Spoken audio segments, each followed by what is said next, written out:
ഒരു മുൻപേയിൽ വൈജയെ അങ്ങനെ തൻ്റെ വീട്ടിൽ നിന്ന് ഇറക്കി വിടുന്ന ബാലചന്ദ്രനെ നമുക്ക് കാണാനായിട്ട് സാധിക്കുന്നുണ്ട്. പ്രിയ പ്രേക്ഷകരെ, പ്രിയ കൂട്ടുകാരെ, അപ്പോൾ നമുക്ക് എപ്പിസോഡിലേക്ക് കിടക്കാം. അങ്ങനെ നാളെ നമ്മുടെ ബാലചന്ദ്രൻ അലീനയെയും കൊണ്ട് തിരികെ വരുന്നത് നമുക്ക് കാണാനായിട്ട് സാധിക്കുന്നുണ്ട്. ഇതേ സമയം നമ്മുടെ ബാലചന്ദ്രനാണെങ്കിൽ വരുന്നത് നമ്മുടെ മോളാണെങ്കിൽ വൈജയോട് പറയുന്നുണ്ട്, അതായത് അമ്മേ, അതായത് അച്ഛൻ്റെ കൂടെ അവളും ഉണ്ട് എന്ന് പറയുന്ന കാഴ്ച. അവളിങ്ങോട്ട് വരട്ടെ, അവൾക്ക് ഞാൻ കാണിച്ചു കൊടുക്കുന്നുണ്ട് എന്ന് പറയുന്നു. ഇതേ സമയമാണെങ്കിൽ ബാലചന്ദ്രനും നമ്മുടെ കൃഷ്ണമോളും ആദ്യം അകത്തേക്ക് കയറുന്നു. പിന്നാലെ നമ്മുടെ അലീനയും വരുമ്പോൾ നിക്കടി അവിടെ എന്ന് പറയുന്ന കാഴ്ച നമുക്ക് കാണാം. ഇതേ സമയമാണെങ്കിൽ ബാലചന്ദ്രൻ അലീനെ നീ ഇങ്ങോട്ട് കയറി വാ എന്ന് പറയുമ്പോൾ ബാലചന്ദ്രൻ്റെ വാക്ക് കേൾക്കുന്ന അലീനയെ നമുക്ക് കാണാം. ഇതേ സമയം വൈജയാണെങ്കിൽ ശുഭതയായിക്കൊണ്ട് അപ്പം എൻ്റെ വാക്കിന് ഒരു വിലയുമില്ലേ എന്ന് ചോദിക്കുന്നത് നമുക്ക് കാണാം.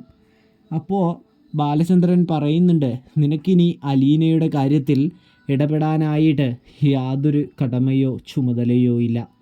കൂടാതെ അലീന ഇനി മുതൽ ഇവിടുത്തെ സർവൻ്റോ വേലക്കാരിയോ ഒന്നുമല്ല.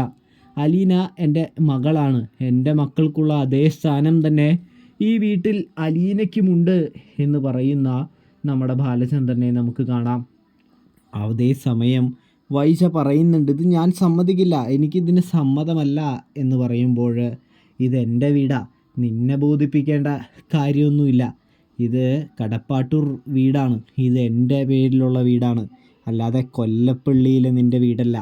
നിനക്കിവിടെ നിൽക്കാൻ താല്പര്യമില്ലെങ്കിൽ നിനക്കിറങ്ങിപ്പോകാം, എനിക്കൊരു പ്രശ്നവുമില്ല എന്ന് ബാലചന്ദ്രൻ പറയുന്നു. പക്ഷേ അലീനയെ വേദനിപ്പിക്കാനോ അലീനയെ ഉപദ്രവിക്കാനോ നീ ശ്രമിക്കരുത് വൈജെ. ശ്രമിച്ചാൽ ഇനി ഞാൻ നിന്നെ തല്ലി തന്നെ പുറത്താക്കും എന്ന് പറയുന്നത് നമുക്ക് കാണാം.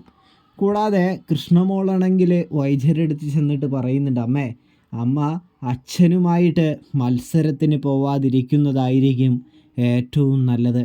കാരണം മത്സരത്തിന് പോയാൽ ഒടുവിൽ തോൽക്കാൻ പോകുന്നത് അമ്മ തന്നെ ആയിരിക്കുമെന്ന് നമ്മുടെ കൃഷ്ണമോൾ വൈജയോട് പറയുന്നതും നമുക്ക് കാണാം. പ്രിയ പ്രേക്ഷകരെ, പ്രിയ കൂട്ടുകാരെ, അങ്ങനെ വൈജയാണെങ്കിൽ നമ്മുടെ കടപ്പാട്ടൂർ വീട്ടിൽ നിന്നും പുറത്തേക്ക് ഇറങ്ങാനായിട്ട് തീരുമാനിക്കുന്നതും നമുക്ക് കാണാം.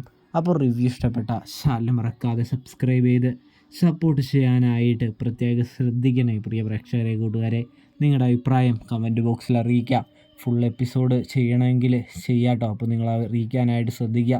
തെറ്റുകുറ്റങ്ങളൊക്കെ ഉണ്ടെങ്കിൽ ഒന്ന് ക്ഷമിക്കാനായിട്ട് പ്രത്യേകം ശ്രദ്ധിക്കണേ കൂട്ടുകാരെ, പ്രേക്ഷകരെ. എല്ലാവർക്കും താങ്ക്സ് ഫോർ വാച്ചിങ് ട്ടോ.